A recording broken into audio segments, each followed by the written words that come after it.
All right, Shalom. Welcome back to another video. As always, before I get started, I would like to give all the praise, honor, and glory to the beloved Heavenly Father in the name of His only begotten Son, Yahweh Bahashem, Yahweh Shai, Bahashem Chakwadash, and double honors to the apostles and elders of Great Millstone who do rule well. Peace, love, and salutation to your Akim pushing this word and believe in this word, as well as you few sincere Akwaf believe in this word. To you all, I say Shalom, and may the blessing of election be upon your houses. It's your fellow servant Malachi from the GMS Orlando camp, back with another lesson. And as always, I pray be edifying to the hopeful elect. All right, back at you with another prophecy and current events update. All right, as we see a lot is transpiring within the earth right now. All right, especially on the main stage over in the so-called Middle East. All right, Esau is being made bare, as we all notice by now. All right, this scripture constantly is coming out, man. All right, because this is what's happening in the time that we in right now. All right, he's being stripped. All right, before the whole world, man. He's being found out. He's being stripped of his dominance. Okay, and they're doing a terrible job at controlling the narrative of what's going on over there in Iran. Very terrible job, man. All right, almost to the point to where it's laughable. And shit, not almost. It is laughable, man. All right, so we see that the Lord is making these devils a laughing stock, man. And as a matter of fact, let me grab one before I open up. Okay, because just like in the time of Nineveh, all right, the Lord is doing the same thing here in Babylon the Great, making them a gazing stock. All right, this is Nahum chapter 3 and verse 4. Because of the multitude of the whoredoms of the well-favored harlot, the mistress of witchcrafts, that selleth nations through her whoredoms, and families through her witchcrafts. And we know that America, Babylon the Great, is highly involved in sorcery, enchantments, and witchcrafts. Okay, so that's how you know that this is spiritual Nineveh. It's also spiritual Egypt. It's also spiritual Sodom and Gomorrah. Okay, verse 5, it says, "Behold, I am against thee, saith the Lord of hosts, and I will discover thy skirts upon thy face, and I will shew the nations thy nakedness, and the kingdoms thy shame, and I will cast abominable filth upon me." All right, just like it says in the scriptures about that shameful spewing on the glory of Babylon the Great. Okay, we're seeing that here uh, within this conflict that's going on, and even outside of that, um, you know, uh, people are finding out the truth. According to everything, man, according to every lie that the so-called white man has told. Okay, it's all coming to the light. Okay, verse 6 says, "And I will cast abominable filth upon thee." All right, their reputation is being ruined. Okay, their name is being smeared. They're no longer found to be credible. Okay, so anything that these devils are saying from here on out, best believe is going to be questioned, and best believe is going to be fact checked. All right, the days of uh, you know just being able to say something off of face value and people taking it and running with it, that's over with, man. Okay, like I said, these devils are no longer credible. Verse 6 from the top, "And I will cast abominable filth upon thee, and make thee vile, and will set thee as a gazing stock." Okay, and that's exactly what we're seeing happen here with Iran. Iran is literally laughing at the U.S., man, taunting them. Okay, now I got a couple videos, a couple precepts, and you know how it go, man. All right, so let's get it. And I got this video. This video came from the beloved brother, Arrows of Indignation. All right, if you're not subscribed, make sure you subscribe. Brother posts all kind of videos, uh, great material for, bringing out edification, man. All right, but let's get it.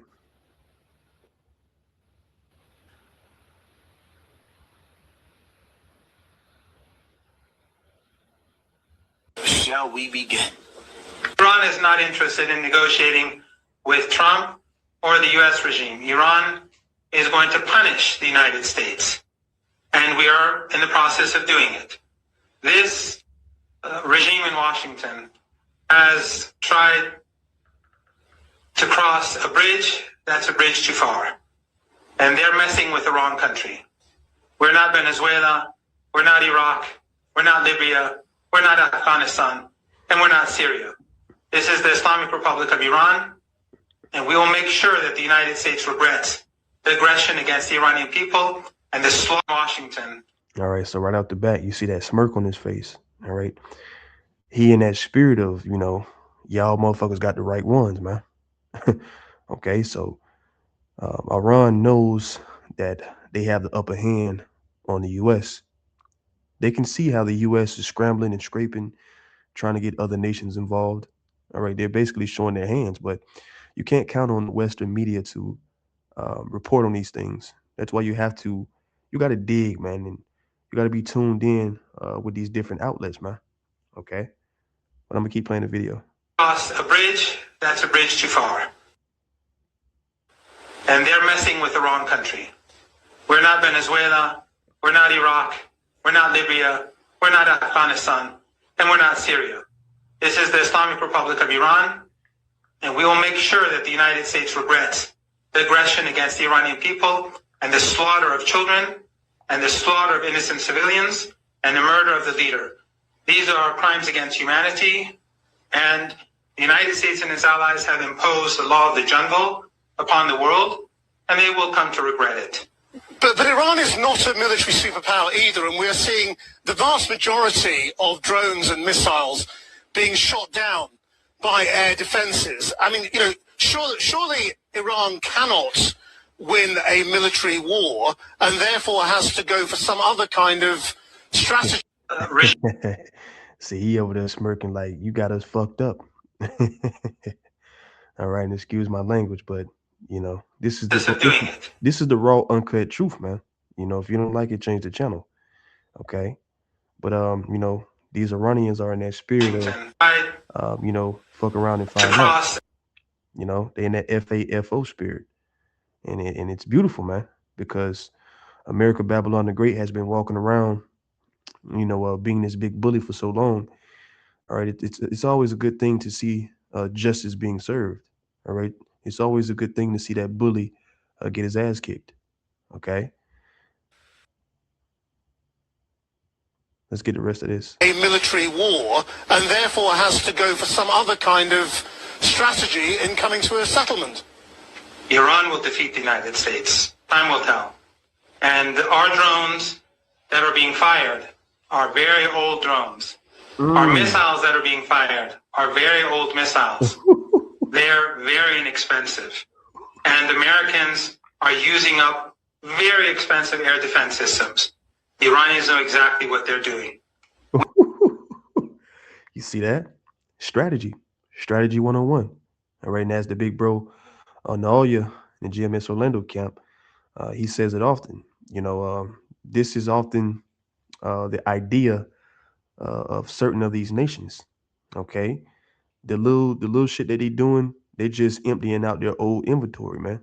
Okay, they making room for the new shit they got, the big shit. Okay, big shit popping, man. We haven't even begun using our latest technology, and most of Iran's underground bases have not even been used yet. They have not even been opened up for operation. Iranians have been planning for this day ever since the invasion of Iraq. They knew that at some point the Epstein regime will go after Iranians. You see that? Because these other nations they're sobering up. All right, they're waking up and they're realizing that the bully is eventually going to come. So why would we wait until they come to react? Why don't we just prepare? Okay, because it's inevitable for the big bully to try to bully themselves in these different parts of the land, man. Okay, so these other nations are getting ready to wake up and realize the same thing. We might as well ready ourselves too, because we can't even trust these bastards. Okay, I saw a post earlier. I forgot to screenshot it. I was going to post it, but it basically says that America has no loyalty, and that indeed is true. All right, because even these different allies, all right, uh, uh, casualties of war. There's another word, I can't think of it at the moment. Collateral damage. All right, they're just collateral damage. All right, the U.S. has went into these different nations and set up garrisons and set up um, different bases. You know, but the U.S. has no interest in protecting these different nations. They only were interested in spreading themselves thin, like in the times of the Roman Empire. All right, so they can spread their dominance. But like I said, that dominance is being stripped. Okay. Iran cannot win a military war and therefore has to go for some other kind of strategy in coming to a settlement. Iran will defeat the United States. Time will tell. And our drones that are being fired are very old drones. Our missiles that are being fired are very old missiles. They're very inexpensive. And Americans are using up very expensive air defense systems. The Iranians know exactly what they're doing. We haven't even begun using our latest technology, and most of Iran's underground bases have not even been used yet. They have not even been opened up for operation. Iranians have been planning for this day ever since the invasion of Iraq. They knew that at some point the Epstein regime will go after Iranians, and therefore they've been preparing themselves for many years. We are fighting for our homeland and our sovereignty and our independence, and our crime is that we oppose the genocide that the British regime and the American regime and Western regimes have been supporting. All right, and I want to make a quick point on that because I said it before. You know, the will to fight is much more stronger when you're fighting for survival, when you're fighting for your country, when you're fighting for justice, rather than fighting for greed and power and dominance. Okay, these Iranians, they're ready to die for the cause, man. They believe in martyrdom. Okay, so don't think that it's going to be an easy victory. Okay, I'll get a little bit more on this, and then I'll get the next video. And we are on the right side of history, and the United States is the aggressor, and we will punish the aggressor and make it regret its crimes against humanity. What percentage of Iran's missile stocks remain? The vast majority. See, and like I said, you can't count on Western media, okay, to tell you the truth about the casualties and the results, of this exchange, of this conflict, because here he's saying that they still have the vast majority of their artillery. And not only that, they're just moving the old shit out the way and they dusting the new shit off, right? The new missiles and the new artillery, it got dust on it and they're ready to use it. But on the other hand, you have DJ Donald Trump, all right, Nero 47, the cruel Lord, saying that they have obliterated the majority of their artillery and they're down to 8% of their artillery. And, just like the damn devil to lie, right? And to deceive. Okay. So this is why these devils are being stripped of their dominance, man. Okay, because it was a charade the whole time. I'm not going to say that, all right, because of course this is that revised Roman Empire, who has that iron teeth, man. The iron teeth, meaning that military might. Okay, but these are not the times of old. Even the weakest of the nations are being made strong, man. All right. Let me grab the next video. They want to negotiate. They want to negotiate badly. I don't think they're ready. See, and the guy we just seen, he said they have no interest in negotiating. They have no interest in any ceasefires. So Trump is lying, man, and he's doing a very bad job at trying to control the narrative. Just on what I'm hearing, they want to negotiate badly, as they should. Has Iran asked for a ceasefire? No, we never asked for a ceasefire, and we have never ask even for negotiation. Are you afraid of a U.S. invasion in your country? No, we are waiting for them. You are waiting for the U.S. military to invade the ground troops? Yes. Seems like President Donald Trump is wrong about Iran begging for mercy. And that's what this story is really about, because Dropsite News has done some reporting on where Iranians are at when it comes to this war. And it seems to conflict considerably with narratives coming from the Trump administration. So before we get to the details, Cenk, your 2 cents. So in this story, first of all, you're gonna see why Iran wants us to use ground troops so badly. And you're also gonna see the difference between real reporters, the ones that Dropsite News, and mainstream media, and how they cover the same story and how one is clearly telling the truth and the other isn't. So it's an amazing story. Anna, tell us about it. So Steve Witkoff, Trump's Middle East envoy and real estate guy, is at the center of this story. And so the framing in Dropsite News is very different from what you'll see in the legacy media and the mainstream media. So Araghchi, who is the foreign minister of Iran, not only made it clear on Face the Nation that he isn't seeking a ceasefire, Iran is not seeking a ceasefire, he even reiterated that during the foreign ministry's final press conference of the Iranian calendar year. Here's what he said: "We don't ask for ceasefire, but this war must end in a way that our enemies never again think about repeating such attacks. They now understand what kind of nation they are dealing with. Iran is ready to take the war wherever necessary." And according to a new report from Dropsite News, it is the Trump administration that has been asking for talks. 2 Iranian officials told Dropsite that Trump's See, it's coming out, man. Okay, they can no longer forge their lies, and people just go along about their day believing the shit, man. All right, everything that they saying is being tested, is being fact checked. Like I said, because they're no longer credible, man.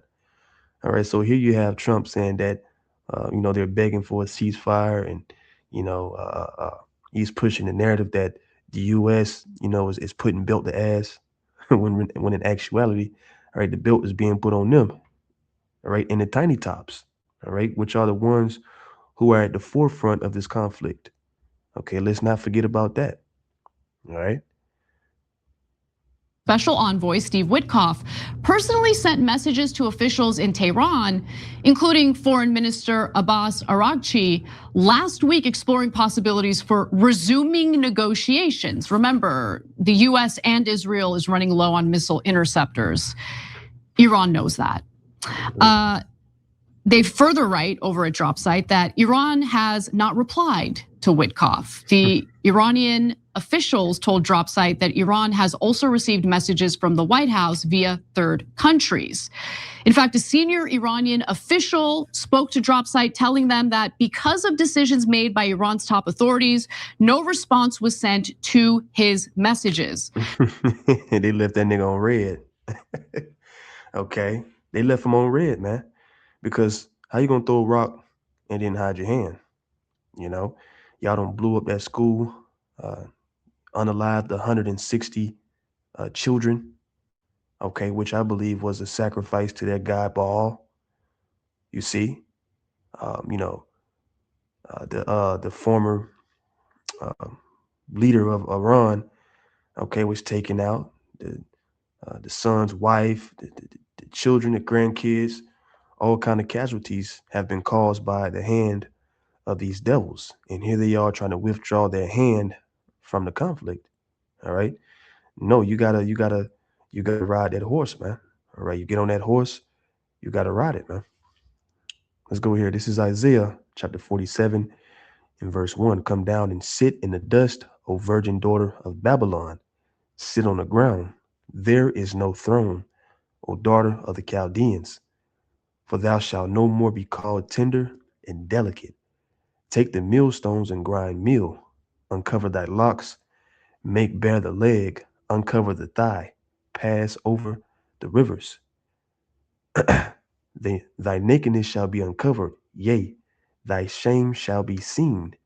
And I will take vengeance and will not meet thee as a man, As for our Redeemer, the Lord Yahweh Shem Yahushua of hosts is his name, the Holy One of Israel.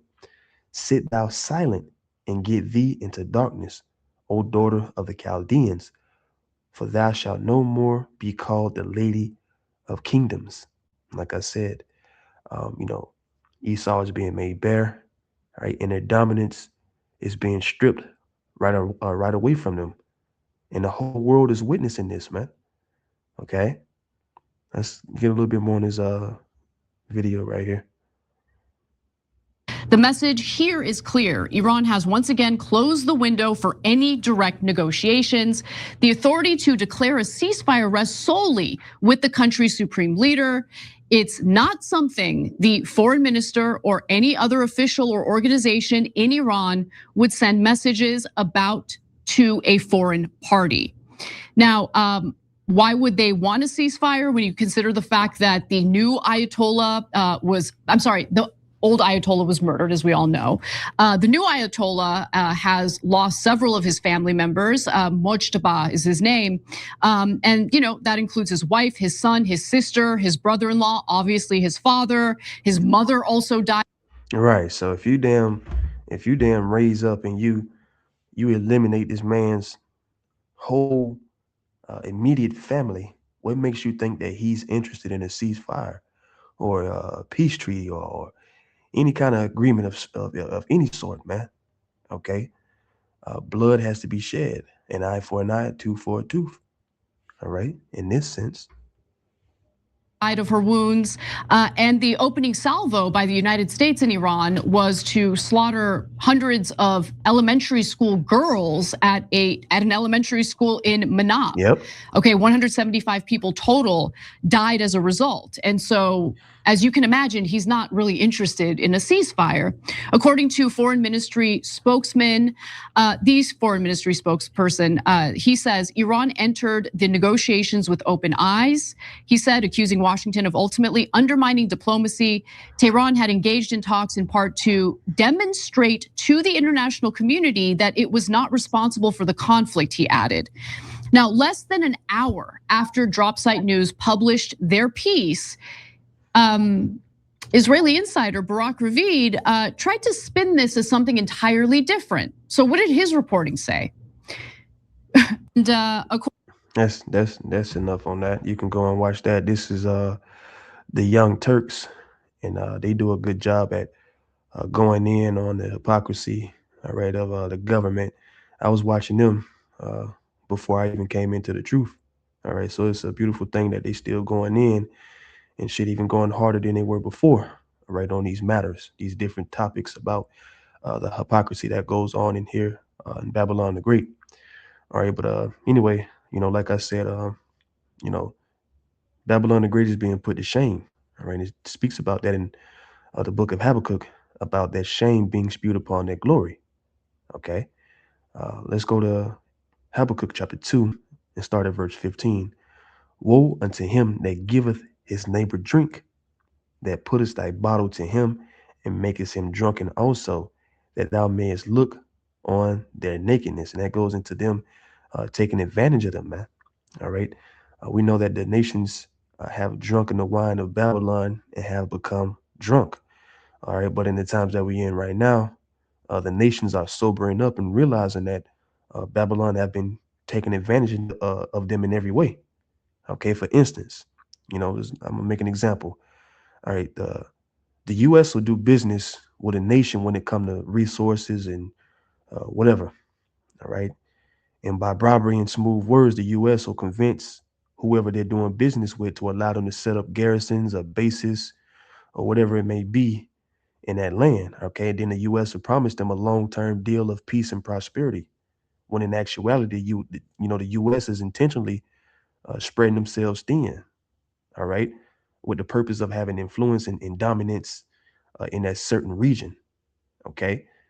So, all the agreements and the deals that, Babylon the Great make with whoever they're doing business with is just a cover up. Okay. It's just smoke and mirrors.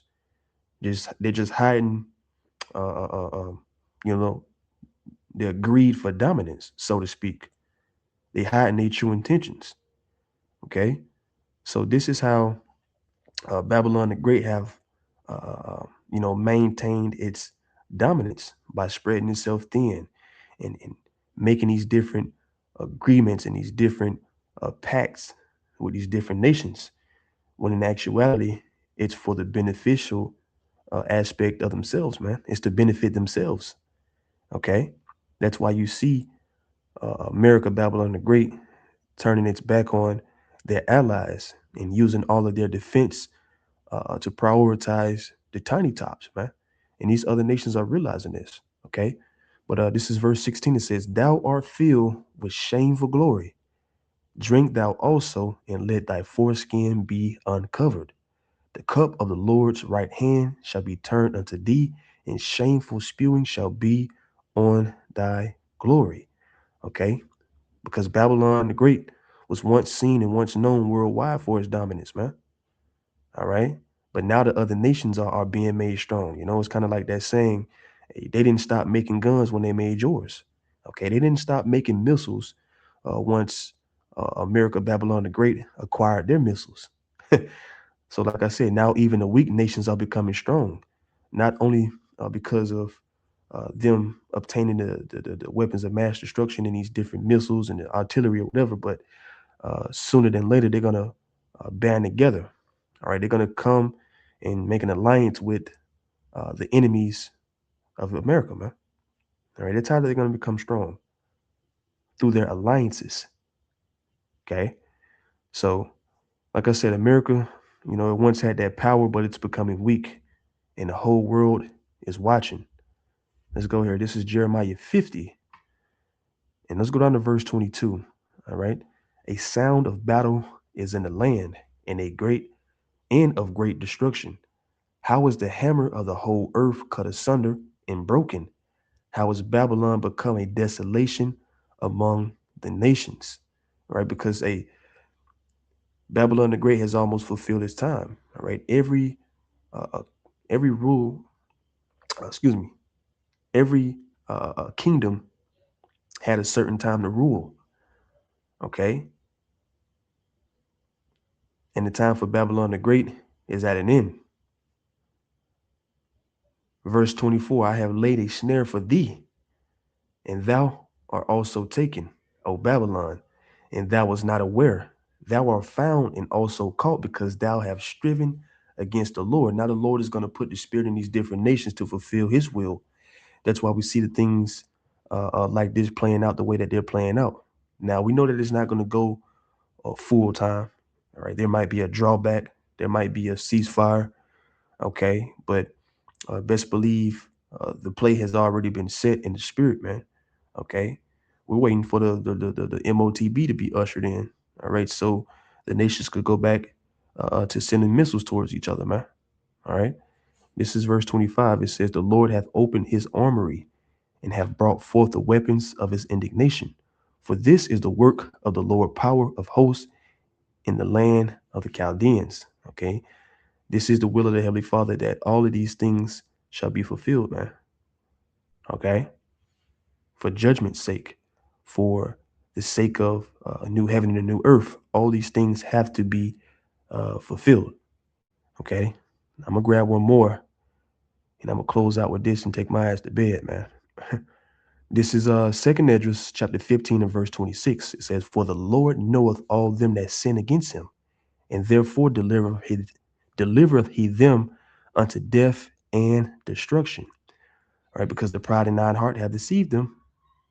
They didn't account for the things that they had to pay for in the latter time. All right. That's why it sucks to be the so-called white man. To the average citizen, all right, it looks like he's winning because of his riches, because of his position. Okay. But if you knew his end, you would know that he's a damn loser. Okay. Verse 27. For now are the plagues come upon the whole earth, and ye shall remain in them. For the Most High shall not deliver you, because ye have sinned against him. Behold, an horrible vision in the appearance thereof from the east, where the nations of the dragons of Arabia shall come out with many chariots, and the multitude of them shall be carried as the wind upon earth, that all they which hear them may fear and tremble. Right. So these Persians are finna, bring judgment upon, these Edomites, man. And the Lord is putting the spirit in them to do so. There's going to be many more casualties to come of this conflict. All right. But it's all ordained by Yahweh Bashem Yahweh Shai. All right. Let me get a little bit on this video right here. And I'm going to close out. Everyone else. Iran knows it cannot match American air power, so its goal is to make the economic and military cost of this war so unbearable that the American public demands an end to hostilities before the Iranian government collapses. But here is where the reality of this war takes a dark and unexpected turn. Let us look at America's supposed allies in the region. Let us look at Israel. You would assume that Israel wants a swift American victory. But according to the cold, hard logic of game theory, Israel's objectives are fundamentally in conflict with America's. Israel wants to destroy CENTCOM and destroy Iran. Wait, destroy CENTCOM? Why would Israel want the American military apparatus in the Middle East destroyed? Because if the United States and Iran obliterate each other in a long, grueling war, who is left standing? Israel. If America loses or is forced to withdraw in exhaustion, and Iran is bombed back to the Stone Age, Israel becomes the sole, unquestioned hegemon in the Middle East.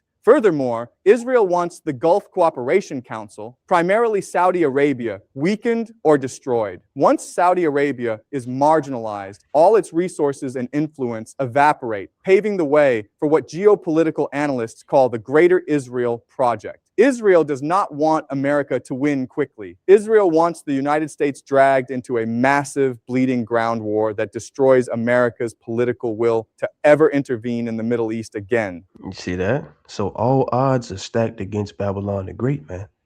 Okay. And this is the determination of Yahweh Bashem Yahweh Shai. And Lord willing, I break off and go into this a little bit more in another video. All right. But I'm going to grab Zephaniah 3 and 8, and we can close with that. It says, therefore wait ye upon me, said the Lord Yahweh Bashem Yahweh Shai, until the day that I rise up to the prey. For my determination is to gather the nations, that I may assemble the kingdoms to pour upon them mine indignation, even all my fierce anger, for all the earth shall be devoured with the fire of my jealousy. All right, so I'm going to end this lesson by giving all praise, honor, and glory to Yahweh, Bahashem, Yahweh Shai, Bahashem, Rachakwadash, and see you Akim and you Akwa for the next lesson, Lord willing. Shalom, Wa, Abba, Babal.